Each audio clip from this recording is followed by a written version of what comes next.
Pro Wrestling Weekly. For over 20 years, the revolutionary force in sports entertainment radio talk.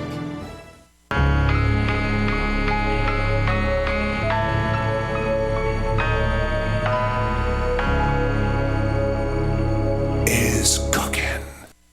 WBCB presents Pro Wrestling Weekly, the longest-running pro wrestling radio talk show in the history of terrestrial radio. And he's obviously Michael Cole. Call in with a question or comment at 215-949-3232 or 888-922-2149. You really do sound like a grizzled old vet. Is that what you were going with there? Yes. To not get you in trouble? Oh, I'll get in trouble at some point. Believe me, I'll do something. Well, to keep you out of trouble in this case, at least. And now, here are your hosts of Pro Wrestling Weekly, Fearon and Lucas DeSangro. Ooh, I'm getting good at this radio thing. Yeah! It only took you 5.5 years. I'm not good at it yet. I'm starting. Yeah. Only slightly. Slowest escalator upward. Shut up!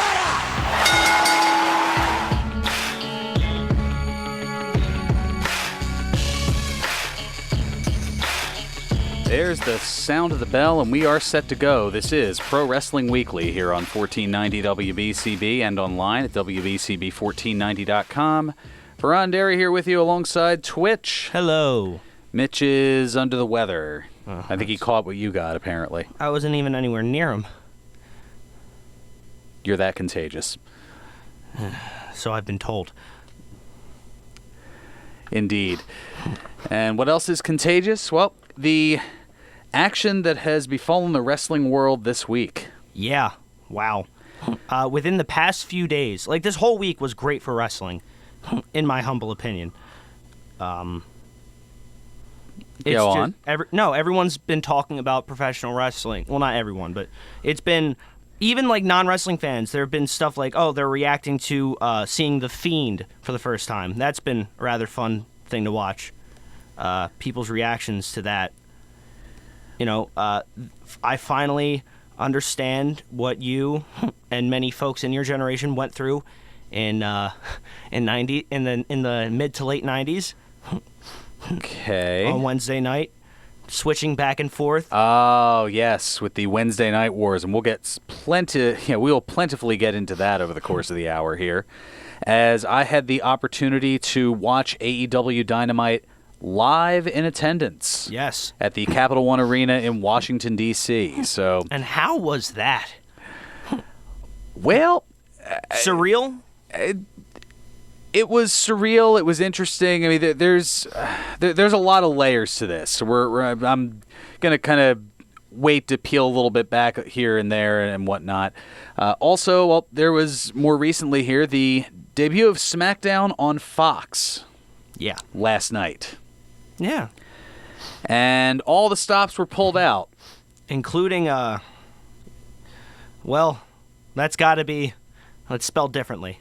Yeah, we're getting to, I was going to say all the stops were pulled out for the first 20 minutes anyway. Yeah, Becky Lynch coming out to cut a promo only to be interrupted by King Baron Corbin. Before Corbin showed too much bravado, The Rock's music hit and the crowd was beyond electrified. Yes, and he showed off the people's biceps. He made me feel like I did back in the late 90s, early 2000s.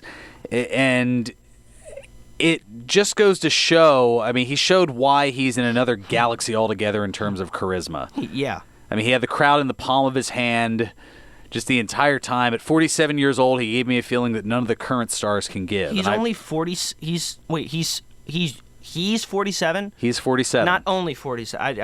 I thought he was a little bit younger. No, well, you got to figure he came into the WWF in late 96, and at that time he was 24. Mm.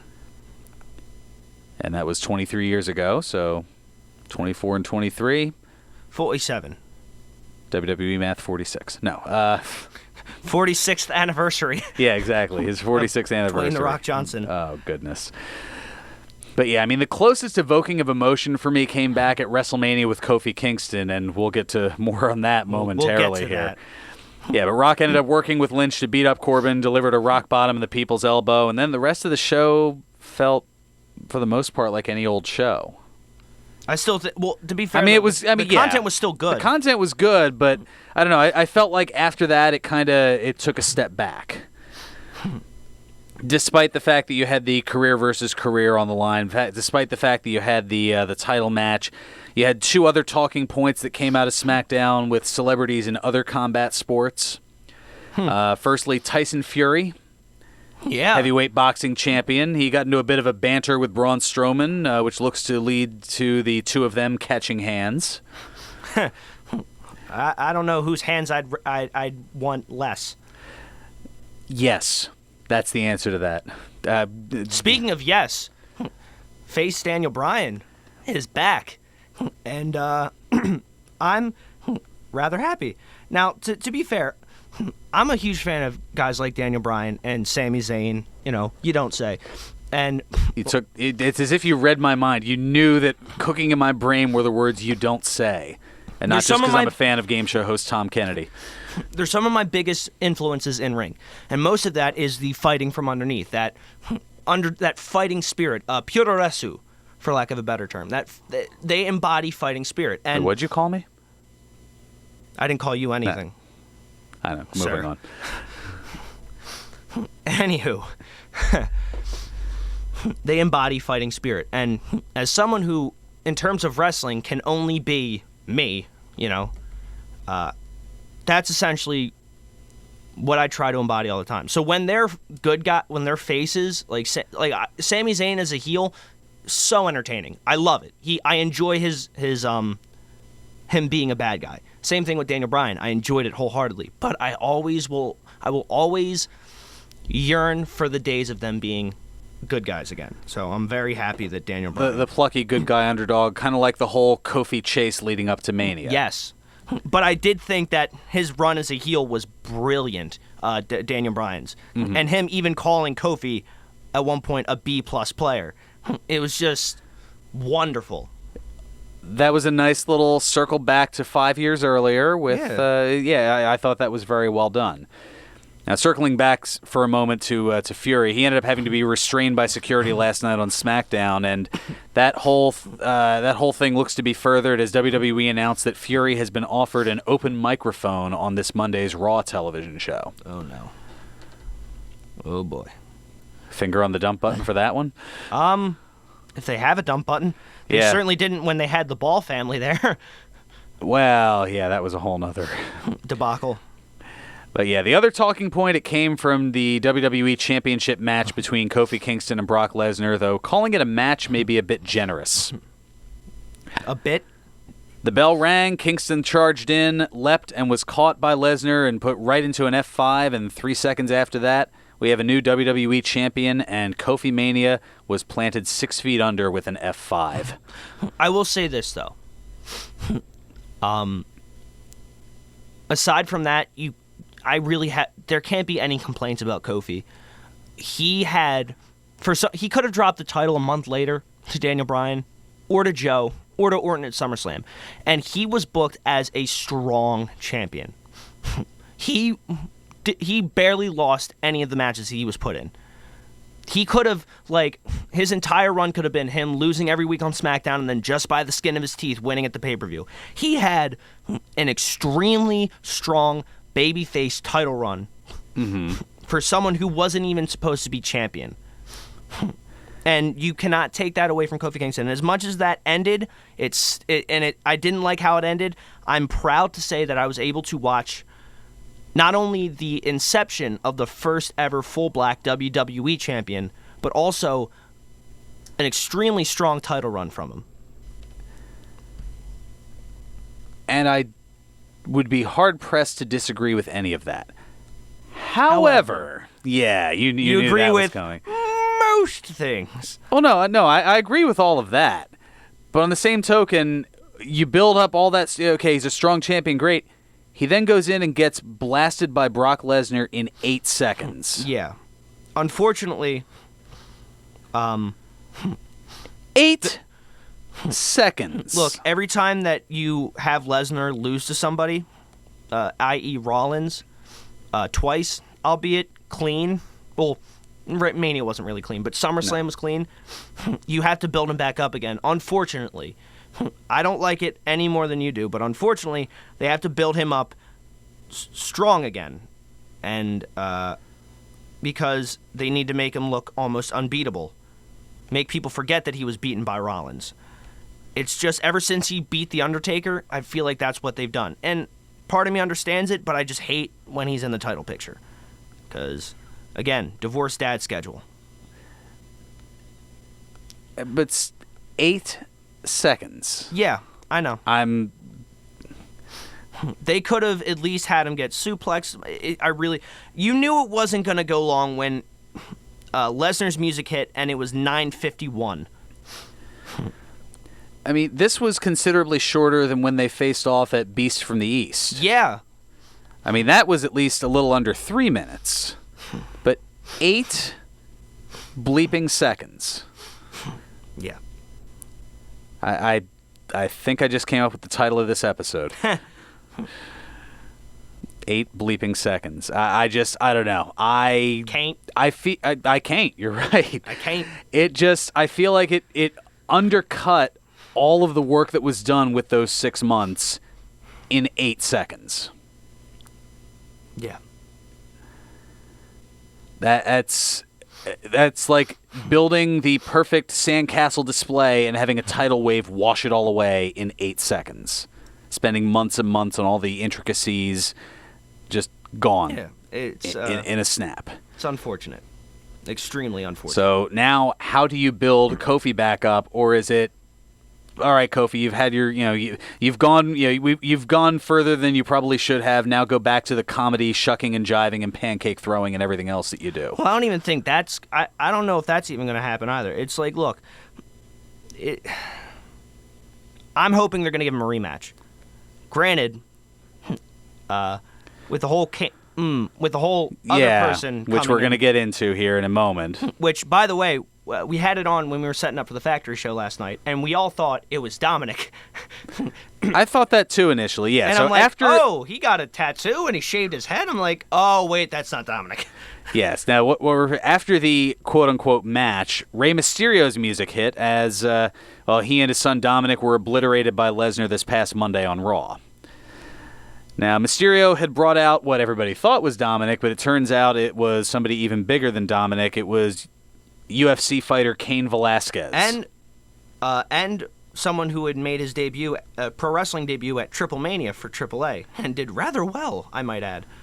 Yeah, well, I'll get into that a little bit as well. I have a little bit of history on Velasquez as far as going from UFC to WWE, but he definitely has some history with Lesnar, as it was almost 9 years ago in UFC that Velasquez had defeated Lesnar back at UFC 121 to win the UFC Heavyweight Championship, and did so by technical knockout in 4 minutes and 12 seconds. So, as beastly as Brock Lesnar is, he got knocked out by Velasquez in a little over 4 minutes in a UFC fight. So, Lesnar really took a double leg takedown and some punches from Velasquez, powdered out, and looked like he saw a ghost. And he did, which he most likely did. That flash of white light definitely wasn't a ghost. It was his past concussion, probably, that he got from Velasquez. Who knows? But Velasquez has, and this is something that kind of flew under the radar a little bit, he has been training since July of last year at the WWE Performance Center under head coach Norman Smiley. Really? He was training he was training at the Performance Center getting ready for Triple Mania. That's interesting. Potentially, yeah. And he did, as you mentioned, compete earlier this year in Lucha Libre AAA Worldwide. Or Triple Mania, yes. Which is one of Mexico's biggest promotions. It is. So, I mean, it's interesting to see. Now, I mean, Velasquez, he's getting up there. He's 37, so he's kind of looking at a... He's not old, though. Yeah, he's 37. Yeah, exactly. So, I mean, it'll be interesting to see, and you kind of figure, all right, well, where exactly is this going? Well, apparently it's going a lot quicker than we thought, as just about 12 hours ago it was announced by good old Dave Meltzer of the Wrestling Observer that it will, in fact, be Velasquez and Brock Lesnar for the WWE Championship on Halloween night at the Brown Jewel event in Saudi Arabia. Oh, sorry, Crown Jewel. You okay there? Yeah. I'm fine. Let's put it this way. There's one out of the two people that could have said that, and it was you. So Fair enough. Nothing official has yet been announced, though, on WWE's website, so take that with a grain of salt. But, I mean, it's Dave Meltzer, so his word is mostly gospel. it's more credible than most. It's more credible than most, exactly. Than most. So we'll certainly see. Yeah, I know. I borrowed that from OSW, that particular nickname. But what can I say? We all have. Yeah, I don't. Yeah. We already used Saudi Shoehorn earlier this year, so and this isn't exactly shoehorned in. They haven't shuffled things around. So kind of take what they give us, you know? Yep. And what we're being given is a sign to take care of some business here. But when we come back, still have to talk AEW Dynamite and the Wednesday Night Wars being back in place. Yes. Plus, an unfortunate passing over the course of the week here as a name that I'm more familiar with, more likely than you are, but it's somebody you've certainly heard of. Oh, I know exactly. Yeah, you know where that's going. Also, yet another wrestling TV series. Well, not exactly TV series, but it's a series that's going to be making the electronic airwaves. Plus, another name that you know really, really well. Finally taking things out of court. All that and a whole bunch more here on Pro Wrestling Weekly on 1490 WBCB and online at WBCB1490.com. Corporate Sedan Service is built with you in mind. Corporate Sedan Service's large fleet of vehicles and knowledgeable driving professionals meets the unique needs of each person safely and reliably. Don't take our word for it. Check out their great reviews on Yelp. For corporate car service, airport transportation, or a family vacation, call Corporate Sedan Service. Are you ready to take a ride? Call 877-801-6140. That's 877-801-6140, or go to sedanservice.com. Join Paul Jolovitz and Tom Cordella every Monday night at 6 as they break down the upcoming Eagles matchup with the Independence Blue Cross Monday Night Kickoff Show live from a nearby Parks Casino or Chickies and Pete's location. Paul, Tom, and a different Eagles guest will talk about the ins and outs of Philadelphia Eagles football. It's the Independence Blue Cross Monday Night Kickoff Show Monday night at 6 on 1490 WBCB 610 ESPN. Video stream live on WBCBsports.com and Facebook Live. The Bristol Borough Community Action Group Food Bank at 99 Wood Street in Bristol has been serving Lower Bucks County since 1971. It's your monthly tax-deductible donations that allow us to provide food for hundreds of households each month. Please consider a generous one-time or recurring monthly donation at www.givebucks.org. That's www.givebucks.org. Help us help those in need. Please donate today. The Bristol Borough Community Action Group, 99 Wood Street, Bristol, PA 19007. When an Eagles player gets hurt, the team takes care of him. When you get hurt, the attorneys at Begley, Carlin, and Mandio will take care of you. They understand that a severe accident can be a life-altering event. You need a reliable teammate to fight for you. The attorneys at Begley, Carlin, and Mandio will get you great results. And if there's no recovery, there's no fee. Contact them today at 215-750-0110 for a free consultation. 215-750-0110 for a reliable ally that's on your side. See, he's got the Luigi death stare from Fearon, so he might have... I didn't give you the Luigi death stare. That's not true. You're breaking kayfabe. Breaking kayfabe. Gonna break something else during this commercial. There we go. That's what I like to see. And now, more Pro Wrestling Weekly with your hosts, Fearon Derry and Lucas DeSangro. Are we getting into that controversy again? I know how it feels, and it's not fun. Welcome back to Pro Wrestling Weekly here on 1490 WBCB and online at WBCB1490.com. Fearon Derry with you alongside Twitch. Hello. Hello, and, well, the war is on. Yes, it is. Yeah, people talking about the Wednesday Night Wars now with NXT on the USA Network and AEW Dynamite on TNT. Now, the first battle in terms of viewership went to AEW. Yes. As the premiere Which was episode... expected. Oh, the premiere episode of Dynamite producing just over 1.4 million viewers. By comparison, NXT on USA Network only had 891,000 pairs of eyes on their product. So a few things with that. As most of you know, my mother, I have had her watch multiple matches with me. of NXT. Her favorites include Finn Balor and Shinsuke Nakamura and Samoa Joe, which is I have no complaints on that end. And we were watching the. She's sort of, kind of heard a few of the insider terms. Okay. And we're watching the Adam Cole Matt Riddle match, and I go into the other room to take a drink of water, and I hear my mother go, "Oh, that wasn't a good sell, was it?" Oh my goodness. To which I almost spat all over the cat. Wow. Yeah. I was very happy, though. I was very happy. The plan is working, Fearon. Knowing your mother as well as I do, with us being friends over the course of the last 6+ years, I'm floored by that. It's very, very funny. Extreme. Oh, I was howling. I am floored in the same way that. Oh gosh, if I get into this reference, I'm gonna catch all kinds of heat from Ted. But a bit of a rib that Tony Randall had pulled on Dick Clark from the original Pyramid. Asking, because Tony Randall's a really good Pyramid game show player, what his secret to success is, and he said, "You don't say," and then said a particular word that you don't say on television. and Dick Clark literally fell to the floor with laughter. As he should have. Yes. But yeah, the particular word, it's a reference to the jewel that we referenced earlier. We'll put it that way. Ah, yeah. Does it rhyme with hit? We don't need to get into rhymes. People are able to put two and two together. You don't give the people enough credit here. I'll take Twitch. that as a yes. You can take it as what you want to take it as. Yeah, whatever. Nice backtrack there.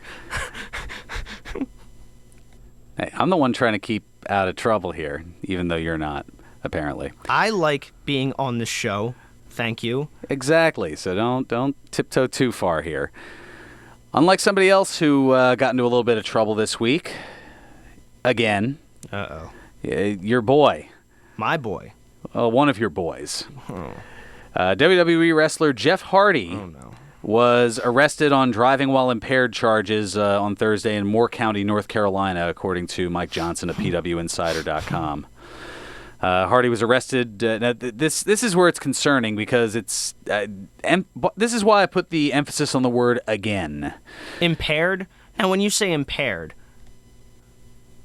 because it didn't say under the influence.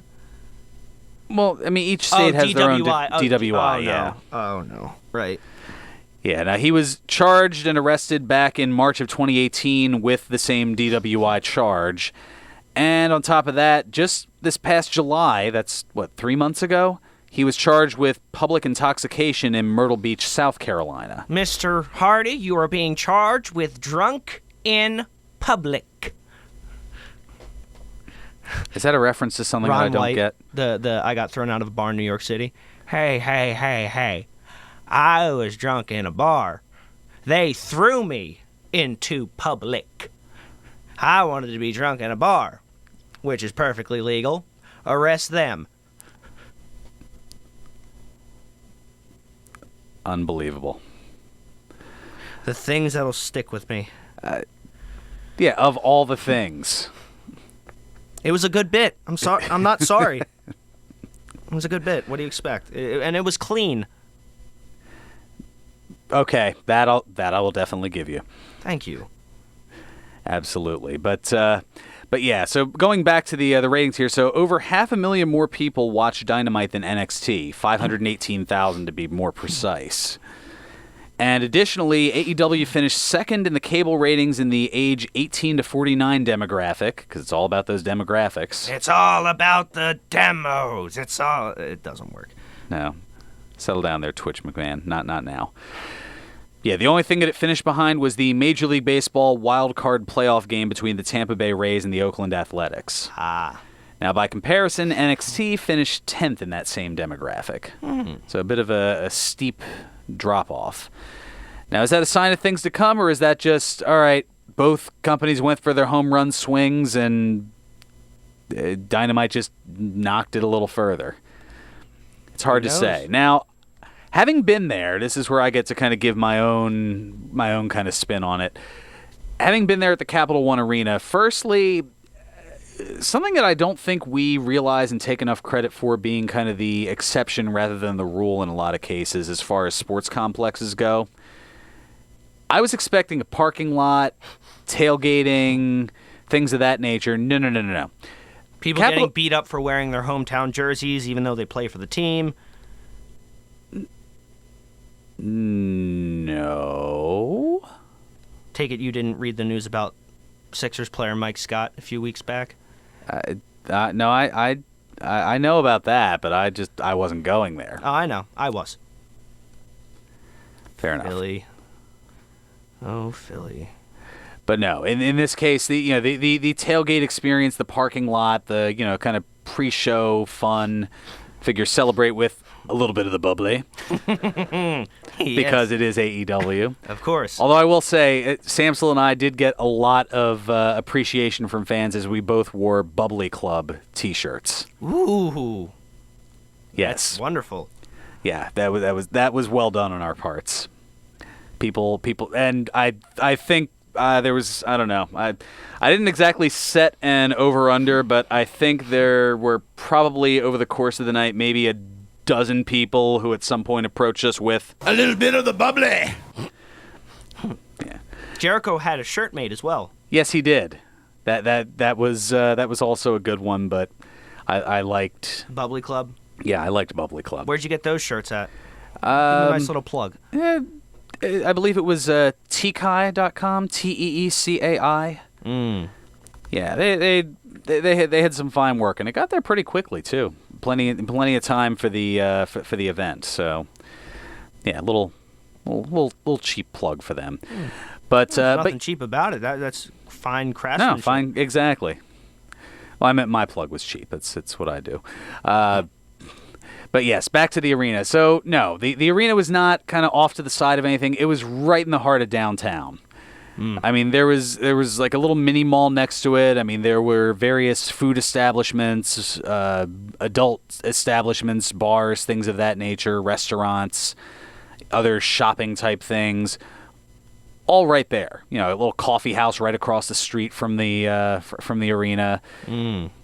Even as we were standing in line to get into the building, I was standing right in front of the entrance of a popular donut place. So it was a weird feeling, parking in a parking garage and going to, as if I was going to the city as opposed to an arena. It just, I don't know, that threw me off. But again, it's what I'm used to. I mean, I've been MetLife Stadium's that way. Even when I've taken the train to say Citi Field, that's kind of a little bit. It's not right in the heart of things. So Yeah. that was a different experience, and apparently we are the exception rather than the rule to that. Now, inside the arena, it's pretty average as far as an arena goes. I mean, the fan base was very ecstatic with everything going on. It was a very rowdy bunch. Yes. We did get to see. Were they moving some things? No, R-Truth wasn't there, or K-Quick wasn't there, I should say. Nice throwback, though. Thank you. We did get to see a pre-show match and 3 after-show dark matches. What were the matches? Well, in the pre-show, you had Darby Allin defeating Seema. Shima. Shima, yeah. Very nice. Very nice. Very nice that he's also, like I said, a part of that roster. He's one of the main innovators of that style that a lot of the wrestlers there wrestle, especially Kenny Omega. Yeah, a little love being thrown there. I mean, you saw the matches and everything on there. One of the things in arena that was an issue was the audio. There were times where, I don't know if it was just that particular arena or if it was something with production, but we could not hear a lot of what was going on the microphone. Most notably when there was that ringside interview with Jason Mewes and Kevin Smith. Which, I popped for huge. Yeah, Jay and Silent Bob, as they're probably more well-known from the various Kevin Smith movies, Clerks, Chasing Amy, and Dogma, and Mallrats. Jay and Silent Bob Strike Back, etc. So that's why I don't know if it necessarily came across over the airwaves, but there was a definite chant of "We can't hear you." Clap, clap, clap, clap. I'm clap. sure that's exactly what they were saying too. Hard to say. But I mean, the crowd was really hot for Riho beating Nyla Rose to become the AEW Women's Champion. I think a little bit of that was the underdog thing, and I hate to say it, and I'm hesitant to go there, but I think based on a lot of the internet reaction, I think a lot of it was just some negativity toward Nyla Rose because of her being transgender. The way my counter argument to that is, so you have a problem with a transgender woman being in a women's championship match, but you're perfectly fine with someone who's half dinosaur. You know, I'm ear to ear grinning. I'm not saying I'm one of those people. I'm saying I know, this is not the you. I'm just observation. saying, I know not you. I especially know not you. Exactly, especially no, not me. To Otherwise, I got a lot of splaining to do to some people. To all the naysayers of that. So you're okay with a half dinosaur wrestling for a major company for a title. He'll probably wrestle for the tag titles too. Wouldn't be too surprised. You're okay with that, but God forbid. It's a tightrope walk. Moving on, the six-man tag was rather interesting, especially the appearance of Moxley getting involved and taking out. I definitely got to see that part. I'm sure you were rather thrilled with that, and then the surprise appearance of Jake Hager. Yes, which, even if people didn't know Jake Hager, you definitely knew who it was from the arena-wide chant of "We the People." He didn't know what to do with his hands when he was just trying to he didn't want to acknowledge it by doing the "We the People," hand over his heart thing. But I just could see it was just so. What do I do? Reflex. Yeah. I mean, especially when you have 18,000 fans all chanting "We the People." But that's a product. Nod to his old gimmick. That's a product of the opposition, though. It is. So yeah, they can't exactly go there. So it's interesting to see how that new faction works out with Chris Jericho, Sammy Guevara, a faction. Santana Ortiz, and Jake Hager. Well, I mean that's the hook for this coming Wednesday, to tune in when they're in Boston to see what exactly the follow-up is. My theory What is an interesting concept to give you something to tune into the following week. My theory on that would be it's more that they're against the elite more than it is a faction. If a collection of the enemy of my enemy is my friend. Yeah. Yes. We're not with you. We're against you. It's our common goal. The common bond. Yes. Of hating the elite. Next thing you know, Jim Cornette's going to show up as their mouthpiece. Wow. I don't know how that would. It wouldn't go well. Yeah, it would not fare well. Not even in the slightest. And then you had the three dark matches afterwards. So you had an 8-man tag to start off with. You had Pentagon Jr. and Phoenix teaming up with Jack Evans and Angelico. Ooh. Going against... Also, they were the one. They had squared off with Jay and Silent Bob. Mm-hmm. Yeah, there was a little tiff there. But they had defeated Private Party and the Best Friends, and Orange Cassidy was in their corner. What did you think of Orange Cassidy? He's growing on me. Good. There's a part of me that hates myself for enjoying it, but you shouldn't. That's just wonderful. True. There are plenty of other reasons for self-loathing.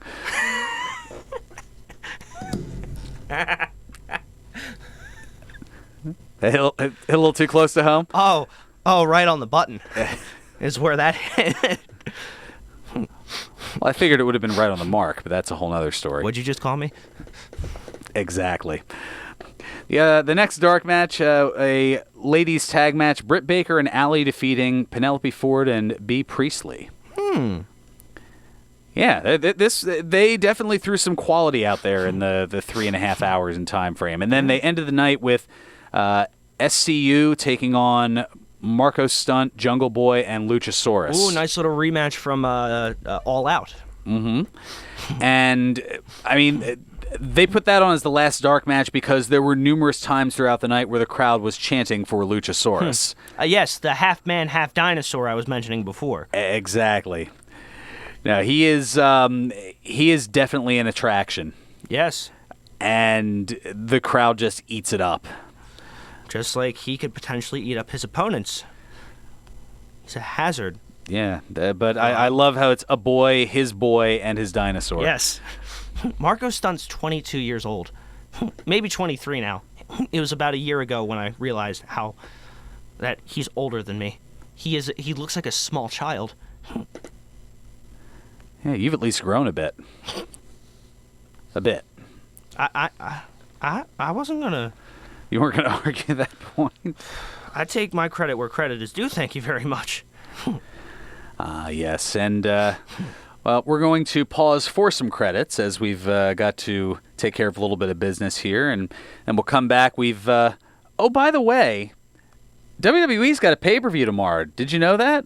Yes. Because sometimes I wonder if they did. No, I've been seeing it on a lot of my YouTube ads. Like, when I'm watching my good old comedy playlists and such. Well, I mean, the issue, though, is, I think they've been putting so much focus into the debut of SmackDown on Fox. It's like, oh, wait a minute, 2 days later there's a pay-per-view, and we'll get more into the other side, but the number of matches they have announced for the pay-per-view? 4! That's it. 4 matches.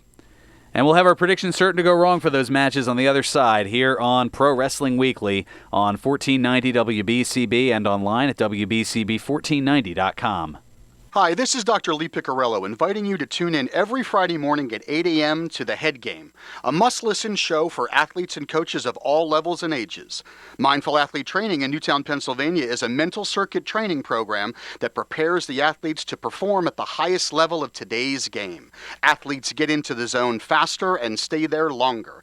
Tune in every Friday morning at 8 a.m. right here on WBCB 1490 AM and throughout the world at WBCB1490.com. More people are online every day to check and pay their bills. Now you can have your BCWSA utility bill delivered electronically. Enrollment couldn't be easier. Just go to bcwsa.net or call 800-222-2068. With e-billing, you have control to see your bills when you want, set reminders for each new bill, and best of all, the service is free. Sign up for e-billing at bcwsa.net. Your partner for a safer environment, BCWSA. Proven. All commentators heard on WBCB express their own views. Their opinions are not necessarily those of others on WBCB, including the staff and management. We will never fully understand what we've asked of our military service members or their families, asking them to put themselves in harm's way, to endure it all. But we do understand that it's our turn, our duty, to keep them secure for the rest of their lives. Wounded Warrior Project long-term support programs help our most severely ill or injured veterans live independently, at no cost, for life, so that they might stand at ease. Join us at findwwp.org. You won't see termites crawling across your floor, but thousands might be devouring the wood in your walls, weakening the structure of your home. For over 50 years, Termite Proofing and Pest Control of the Delaware Valley has been in the exterminating business. If you think you have a pest problem, they're the experts. Call them today at 215-639-5455. That's 215-639-5455 for TPPC. Termite Proofing and Pest Control of the Delaware Valley gives your home or business peace of mind, knowing your pest problem is in their hands. Located at 1560 Bristol Pike in Bensalem, they use only EPA-approved material applied by licensed technicians. Call Termite Proofing and Pest Control of the Delaware Valley at 215-639-5455. Pro Wrestling Weekly presents Today in Wrestling History, October 5th. On this date, 1996, ECW held its Ultimate Jeopardy Supercard. In the main event, the Sandman and Tommy Dreamer defeated Stevie Richards and Brian Lee in the Ultimate Jeopardy Tag Team match, earning the Sandman the ECW World Heavyweight Championship. On this date, 1997, the WWF held its 18th In Your House pay-per-view, titled Bad Blood. In the main event, Shawn Michaels pinned The Undertaker in the first ever Hell in a Cell match. On this date in 1998, WCW Monday Nitro aired live from Columbia, South Carolina. In the main event, The Disciple defeated Lenny Lane. On this date in 2008, WWE held its No Mercy pay-per-view. In the main event, Chris Jericho defeated Shawn Michaels in a ladder match to retain the World Heavyweight Championship. This has been Today in Wrestling History, October 5th.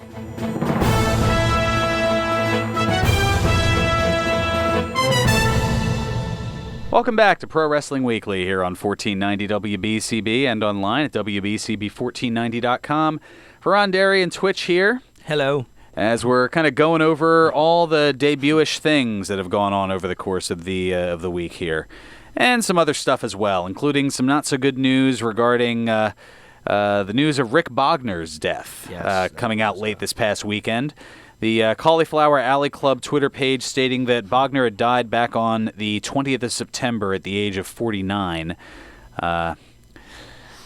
Ken Bogner, his brother, wrote on Facebook that Rick had died, quote, suddenly and unexpectedly. Now, most people would know Bogner as playing the fake Razor Ramon character in WWE shortly after Scott Hall left for WCW back in late 96 is when Bogner came in. And he continued to wrestle after his WWE run and spent some time in New Japan Pro Wrestling between 1997 and 2001. Yes. Rather unfortunate. Something else that's a little bit more fortunate, especially for older school fans, the NWA. Yes. Issuing a press release to announce their weekly studio wrestling series, NWA Power. Did you see that? Did you see their set? That wow, gave me goosebumps. I did not see it, I will admit, but I've heard a thing or two.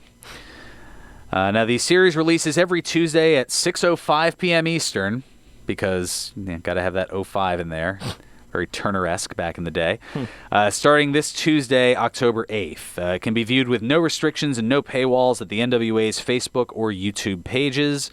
And if you can't watch it live, the show will be available on demand via those platforms. Plus, they'll be available on Fight.tv every Saturday night. And it'll be free? That I don't know. It didn't say that in the press release. I would imagine so, based on everything else, but I mean, I guess you have to pay for Fight. I don't know how all that specific they works. broadcast certain things on Fight for free, Yeah. like Ring of Honor television and such. Fair point. Also announced was that the NWA returning to Atlanta on December 14th with a live pay-per-view event. So that certainly should be interesting. What a time to be a wrestling fan. Wrestling, for the first time in 18 years, wrestling's back on TNT. The NWA is making a comeback in terms of television. Like, what a time to be a wrestling fan. You got the Honestly. the one night battle between two different companies. There's a lot going on. And one of those things, well, has involved a name that it feels like if you say it 3 times, he appears and haunts your wrestling show. Like Candyman? I was going to say like Beetlejuice. But CM Punk. Yes. Yes, he and Colt Cabana have settled their legal issues without having to go to trial. Not surprised. Yeah, the dispute was in regard to Cabana claiming that Punk didn't make good on a promise to cover his legal expenses stemming from the defamation lawsuit that WWE physician Chris Amon had filed against them, the jury siding with Punk and Cabana. Now, despite the settlement, the former friends do not appear to have mended fences. Punk responding to a Twitter follower who praised Cabana and said that he, quote, abides, Punk responded, "Why'd he ask to settle then? I wanted to go to trial, play stupid games, win stupid prizes. Enjoy donating to the eventual Woe Is Me GoFundMe account." Oh. Yeah. When the follower continued to defend Cabana, Punk delivered 2 additional rebuttal tweets. Writing, first in all caps, "He sued me. He wanted to end the dumb stuff he started," editing stuff for a different word. "I asked to speak to him, he declined. I asked to enter mediation, he declined. I offered money, it wasn't enough. I never wanted any of it. He's as greedy as you are ignorant to who I am and fooled by who he is. I loved the guy, would have done anything for him. And the irony is, if he just would have asked for the money, I'd have given it to him. Instead, he tried to extort me." End quote. So settled, but the bridge still singeing, to say the least. Rather torched. Still in ashes. Just a bit, yeah. And some other news here. Naomi. Yes. She explained her sporadic appearances on WWE television via social media. She said, quote, "I've faced some trying times the past few months. Losing a loved one so dear to me rocked me to my core, and handling my own health issues I wasn't aware of forced me to slow down and reevaluate. I want my loving fans to know that I am okay and will be back when the time is right." Because I'm sure there were fans wondering, we haven't seen Naomi in a while. I haven't seen a lot of... It might as well have just been like Charlotte and Becky and all them in the women's division. It's very surprising. Just kind of Charlotte, Becky, Bayley, and Sasha, and that's kind of it. And then like Lacey Evans and Natalya. And there are a lot more women that are still on the roster. Maybe we'll see. I mean, if things change now that the push to the move to Fox. Like, how long was it since we saw Lana, and then she comes back and? Well, yeah. There's that whole thing, which I know has had a lot of people. Yeah, with her apparently having some semblance of an affair with Bobby Lashley and kind of cheating on her husband Rusev, and in the words of Mr. Horse from Ren and Stimpy, "No, sir, I don't like it." Indeed. How's that for a reference? Yeah. In other news, WWE announcing that 205 Live is moving to Friday nights.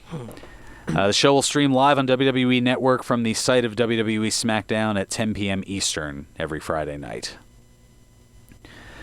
Also, All Elite Wrestling announcing on Monday a multi-year partnership with Hot Topic.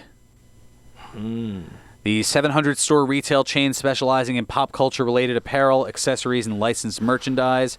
As of this past Wednesday, Hot Topic stores across the U.S. and Canada. All Elite. They are. They're offering customized T-shirts featuring the Young Bucks, Cody, Kenny Omega, Chris Jericho, Hangman Adam Page, and Jungle Boy and Luchasaurus. Consumers can also purchase this first wave of T-shirts online at HotTopic.com. Now, Hot Topic has had a relationship with the Elite brand for the past 3 years and is evolving the partnership to encompass all of AEW. So it seemed like a natural progression. So I wonder, because Hot Topic is a great thing in terms of, it's one of the only like actual stores that says like, hey, we sell wrestling T-shirts. But that also brings up a good point of, are they going to still carry WWE shirts, do you think? Hey, if money's involved, they don't necessarily have to be, I don't think there's an exclusivity in the contract. So Hot Topic they can have their cake and eat it too. That's true. They can get a little chocolate cake and they can get some red velvet. They can go both. I want cake now. Same. I'm hungry. Yes. Yes. Also died. Also, WWE announcing on Raw that going back to the Jewel, that there will be a Team Hogan versus Team Flair theme for the Halloween event held in Riyadh, Saudi Arabia. Team Hogan will be captained by Seth Rollins and so far includes Rusev. It's going to be a 10-man tag, while Team Flair, captained by Randy Orton, includes Baron Corbin. Yeah, that's a thing. Also some TV deals over on AEW for both here in North America and across the pond. TSN announcing a partnership with AEW to deliver Dynamite Wednesdays at 8 all throughout Canada. Interesting. And across the pond, British TV network ITV announcing that the Dynamite show will be available weekly on Thursdays via the ITV hub and shown on ITV4 Fridays at 11:20 and again on Sunday morning at 8:20. And there'll be an hour highlight show available Mondays at 11:45 on ITV. So kind of all over the board a little bit. Now, kudos to WWE. They did decide to keep it classy. issuing a congratulatory press release regarding the premiere of AEW Dynamite. They said, quote, "Congratulations to AEW on a successful premiere. The real winners of last night's head-to-head telecasts of NXT on USA Network and AEW on TNT are the fans, who can expect Wednesday nights to be a competitive and wild ride, as this is a marathon, not a one-night sprint." Yeah. Certainly should be a goodie. And now with that, thankfully we didn't leave a lot of time because there aren't a lot of matches, but predictions certain to go wrong for Hell in a Cell, which is tomorrow night. The pay-per-view WWE forgot. So, firstly, we've got Bayley defending the SmackDown Women's Championship against Charlotte Flair. That was just announced last night. I'm going with Bayley. I agree. You agree. X gets the square. Alrighty. To the tag match speaking of the enemy of my enemy is my friend, Daniel Bryan teaming up with the strange bedfellow of Roman Reigns to take on Luke Harper and Eric Rowan. Yes. I say Harper and Rowan. I'm going with you on that, actually. Yeah, I'm thinking whether or not there's a Bryan kind of swerve, it's hard to say, but I'm thinking that this goes to the former Bludgeon Brothers. Now to the actual Hell in a Cell matches, the cage matches, all sealed up, but they'll still find a way to go outside because WWE. Becky Lynch defending the Raw Women's Championship against Sasha Banks. Sasha. You're going with the boss over the man. I'm going with the man over the boss. I like the idea of Bayley and Sasha having the gold. Kind of going back to what they had before WrestleMania. Fair enough. Yeah. Essentially, they're on top. Yeah. Makes sense. Of the division. And Seth Rollins defending the Universal Championship against The Fiend, Bray Wyatt. I'd say The Fiend. I can't... The Fiend has been rather popular. I can't... Because what does this do? Unless someone interferes. But it's also a no disqualification thing. But I can't see The Fiend... Like, The Fiend kind of has to win. Unless they just do a no contest. You can't just derail him. Then again, this is WWE we're talking about. A, this is WWE we're talking about. B, this is Bray Wyatt we're talking about, who has been derailed so many times that, if he were a train company, he'd be sued by every, I don't know. I had something there and then just completely If he were a train lost company, he'd be out of business. Exactly. That works a lot simpler than what I went for. Sometimes I overthink things. What can I say? I'm guilty of the same thing. All right, so you're going with Wyatt? Yes. I wanted to go with Rollins, but I have to go with the sound logic on this. There's been so much put into the Firefly Funhouse, and we've been talking about it for months. It's built. Where do you go from here with Bray Wyatt if he doesn't get the title? I don't know. What I do know, though, is that we've got about a minute and a half-ish left, so that means it's time for... birthdays! And quite a few, unlike last week. 2 plus 5 Brucey bonuses, so time to fly on this one. On this date in 1966, Terry Lynn Boatwright Runnels was born.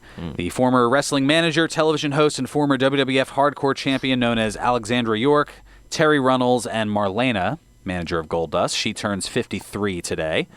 And on this date in 1986, Michael Paris was born, the former two-time TNA Impact X Division champion and current NXT star known as Joaquin Wilde, known back then as Zima Ion, DJ Zima. He turns 33 today. Now to the Brucey bonuses, things outside the world of wrestling. On this date in 1937, Barry Lane Switzer was born. The three-time champion head coach of the University of Oklahoma football team, Boomer Sooner, and Super Bowl winning coach of the Dallas Cowboys turns 82 today. God bless him. Yeah. On this date in 1943, Stephen Hayworth Miller was born. The guitarist, singer, and songwriter known as the leader of the Steve Miller Band. Hits including The Joker, Rockin' Me, Fly Like an Eagle, and Abracadabra. He turns 76 today. On this date in 1958, Neil deGrasse Tyson was born. Ooh. The astrophysicist, author, and science communicator, and current host of Star Talk. He turns 61 today. Cheers. On this date in 1965, Mario Lemieux was born. The gold medal winning and Hall of Fame hockey player, owner of the Pittsburgh Penguins, and one of the greatest hockey players in history. He turns 54 today.